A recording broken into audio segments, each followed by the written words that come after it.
21শে জুলাই ধর্মতলায় তৃণমূলের মেগা সমাবেশ। তার আগেই বঙ্গ সফরে প্রধানমন্ত্রী নরেন্দ্র মোদী। আগামী 18ই জুলাই দমদম সেন্ট্রাল জেলের মাঠে জনসভা। প্রীতিশ বন্দ্যোপাধ্যায় আমাদের প্রতিনিধি রয়েছেন টেলিফোনে। প্রীতিশ, কি জানা যাচ্ছে?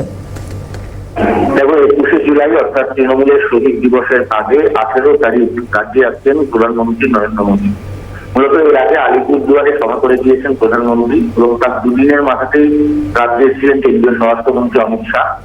এবার ফের আরো একবার রাজ্যে আসছেন প্রধানমন্ত্রী নরেন্দ্র মোদী। 18 তারিখে দমদমে সেন্ট্রাল জেলে একটি সভা করবেন, জনসভা করবেন তিনি।